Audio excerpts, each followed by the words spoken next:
Winter, the longest and harshest season in the greater Yellowstone ecosystem.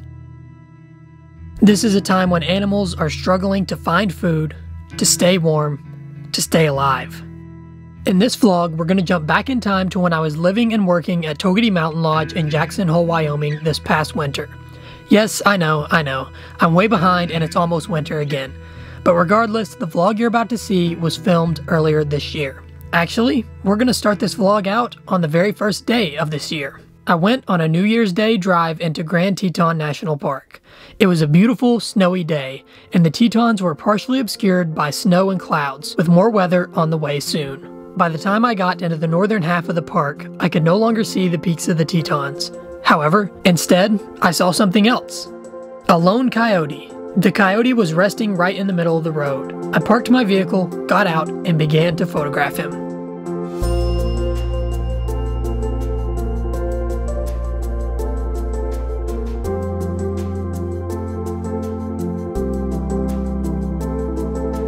Eventually, he moved out of the road and into a parking area, where once again he sat, almost as if he was waiting for something.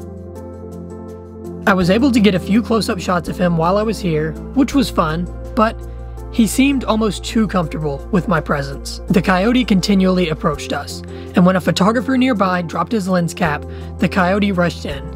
It quickly became apparent that he had been fed by humans before, and he must have thought the lens cap was food. While this may not seem like a huge problem to some, it's actually quite a problem for the coyote. Once an animal like this learns humans could be a food source, it becomes bolder and bolder around humans in an attempt to get food. Eventually, this almost always results in the animal being euthanized. After this, I decided to leave the area. The coyote was still hanging out in the parking lot, waiting for someone to throw him some scraps.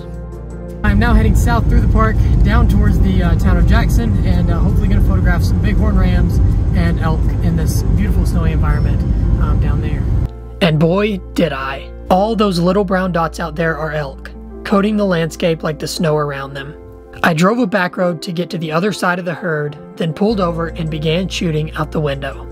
Elk moved about in huge numbers, passing by a group of coyotes as they went. This area is a wintering ground for these animals. Almost all of the elk in Jackson Hole come here for winter, where the snow isn't as deep and food is easier to access than in the surrounding higher elevation areas.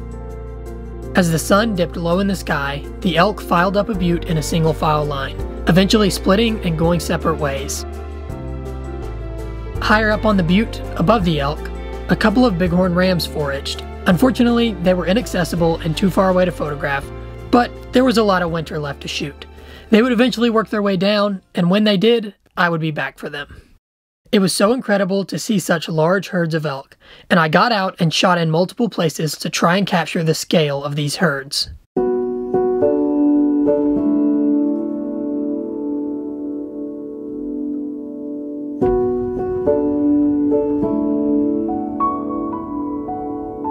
It was getting dark quickly, so before long I left the area and headed back home for the night. A week or so later, I went down to Jackson in a light snowstorm.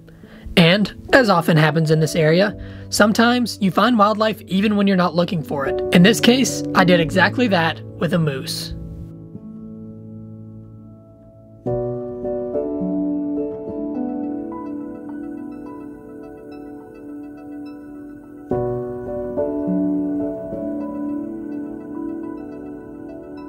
After picking away at some twigs around the base of a cottonwood tree, the moose ambled across the busy highway.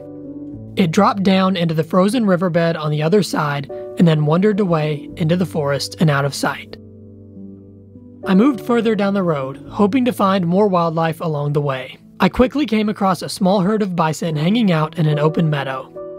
The snow was falling hard by now, which was making photography quite difficult. I ended up setting my camera to manual focus and using this method to lock in on the big beast through the thick snowfall.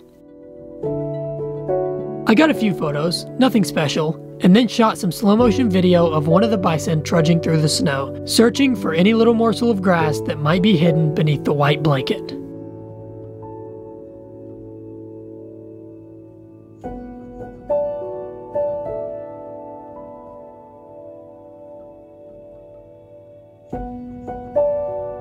Life isn't easy for these guys, even in the summer. Finding enough grass to support a 2,000-pound body requires almost constant eating, and as winter drags on, that grass becomes ever more difficult to dig up. The snow only thickened as I sat with the bison, and it soon became too thick to shoot through, so I packed up my gear and moved on. I didn't find any more wildlife that day, but I went out a few days later to look on a much sunnier, prettier day. Given the beautiful conditions, I decided instead of driving around and looking for wildlife, I'd take today to get out and stretch my legs a bit. I strapped on my snowshoes and tromped out towards the Snake River, hoping to find a group of otters I might be able to photograph. At worst, it was a nice snowshoeing trip through a beautiful landscape.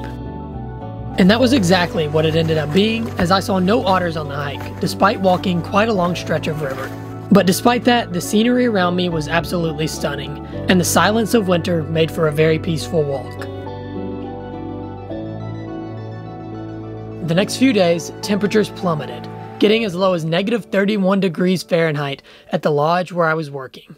Following this, we got a huge snowstorm, which left me trapped at the lodge for days. When the insane weather cleared and the roads down into the park were accessible once again, I headed out in search of more winter wildlife. I had seen some cool stuff so far this winter, but I hadn't really gotten any photos I loved yet. I wanted to change that. So, I went back to the area where I had seen bighorn sheep a few weeks before. And unlike last time I was here, this time the sheep were close up, on eye level, and in the perfect position for photos. I got out of the vehicle, set up my tripod in the deep snow, and began shooting the bighorns. There was a small group in front of me, including a big ram, some smaller rams, and a few ewes and lambs. Eventually, the group split up, and I was able to focus on individuals. One of the smaller rams had moved to the side, where he had found a spot to forage in beautiful light. This allowed me to capture the photos and video I was looking for.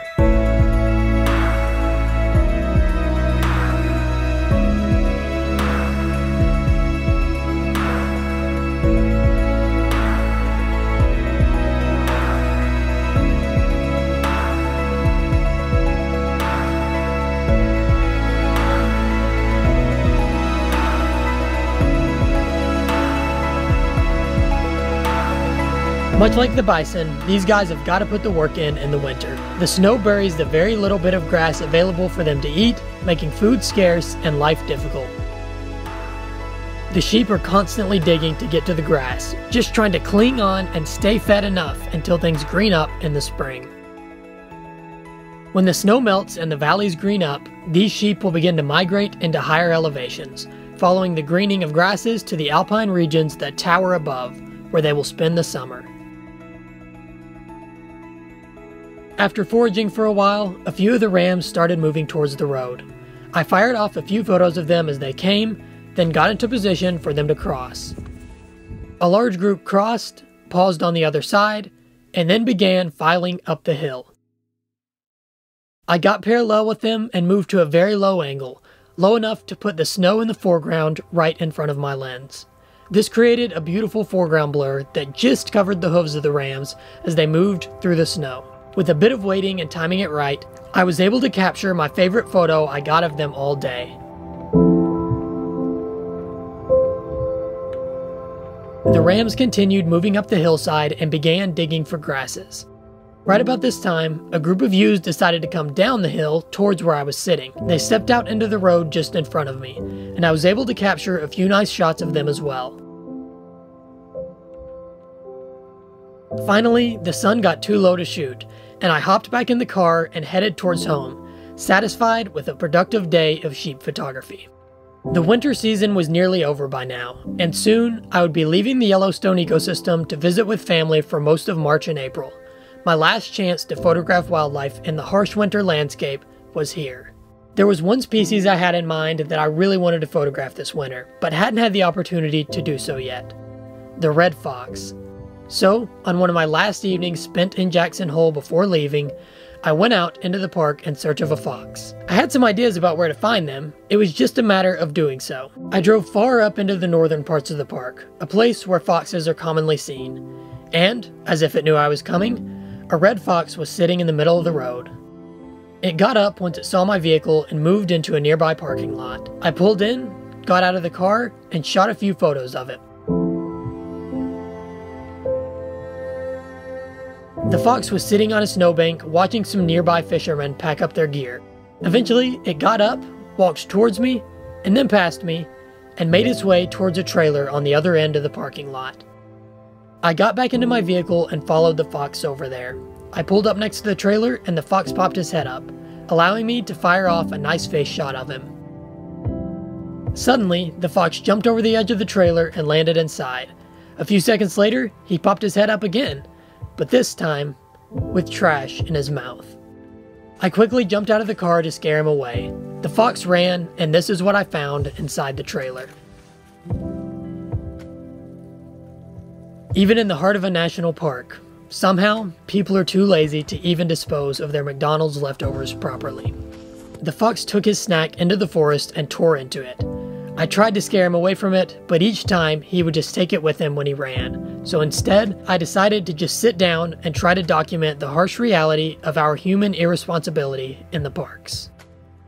While it may seem like a good thing that this fox at least has something to eat, much like the coyote at the start of this video, behaviors like this will get him killed. It's up to us, the park visitors, to ensure that we dispose of food waste properly and make sure things like this don't happen.